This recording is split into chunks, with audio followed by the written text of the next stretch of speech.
decline this call, hang up. Thank you for using Global Tel Link. Yes, hello. My name is Sultan Ghana. I'm from Yemen. My E-number is E-5 6307. Today is, I feel complete 4 years in Bergen and in ICE 4 years. And that's I've been detained without any record of criminals or I have ever been arrested. It's just because I was late outside the country more than 1 year. So they refused to give me a bond or anything to be released on until I finish my case, my asylum case, which I applied after they took my green card. I got my green card in 2003. I came here through my father. My father is an American citizen. Now he's old and he's ill. He knows not.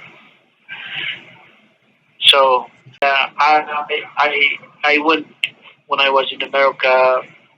I never been in any trouble. I never even have parking ticket. I always goes by the rules, and I went to school. I went to high school. I get my high school diploma. I went to some college. My major is dental hygienist. Me and my brothers opened a business in New York, bodega, and after that I decided to go get married back home in Yemen. I went there. Yemen, Yemen Spring, Arab Spring start. I was one of the people who encouraged people against the dictator president Ali Abdullah Saleh in my country. He was for 33 years. So for that, uh, I was there, and I get support as I have my family members high ranks in government in back home in Yemen. And after that, we was with the government against the governments. After that, the rebels, Houthi rebels, they tried to kidnap me in the beginning. They failed, which after that they did kidnap me. Before that, they kidnapped my wife, and they took my first 1 year baby, and she was pregnant with a second. They was kidnapped for 9 years until from December 28, 2011 until May 26, 2020. I was kidnapped in 25th of August, no, and 25th of January in 2012, and I was tortured. I was going through all kind of tortures for 15 days after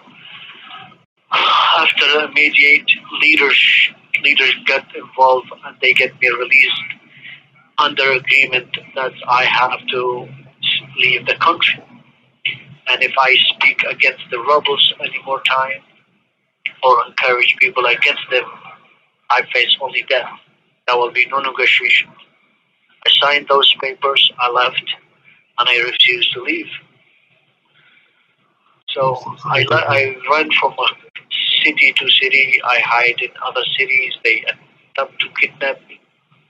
My uncle is national boss of the boss of national security in Yemen in Hadramaut city. I stayed with him for 6 months. My voice is with his voice, with his support. He was encouraging me against rebels, against terrorists. So when I came here, I told the judge when I was in court, Your Honor, we Back home, they call me American because we try to civilize people. We try to tell them what life is. We try to change freedom of speech. We try to give women freedom. So that's why they hunted me down. So for that, I told them back home they call me American, and here they call us as a terrorist. I mean, where should we go?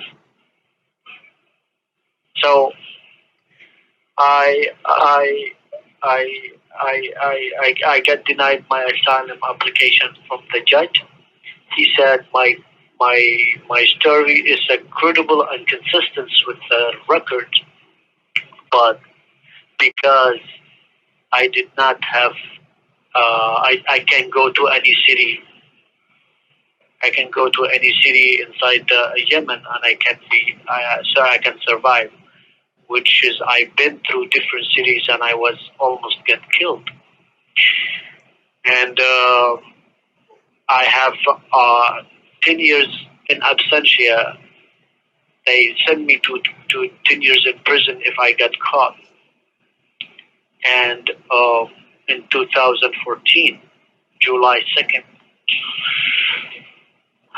So I suffered a lot of mental problem, which schizophrenia, and I suffered PTSD, um, and because the torture of 2012. Right now, I came here to be saved from my country. Those kidnappers kidnapped me for 15 days, and they released me. And here, ICE kidnapped me for 4 years, and I'm still there. So who's worse now? Sometimes I think about it, who's worse? Yes, the kidnapper kidnapped me for 15 days, and they torture me physically. Here, they torture me mentally. So, you know, sometimes after my kids get rescued in May 2026, 2020, I start talking to them and I call them every day. When I hear their voice, Dad, we want to talk to you. We want to hear you. We want to see you. We want to know you. I can't do nothing. I'm here. No, it's terrible. It's un-American and unconstitutional to be held for that long without committing any crime.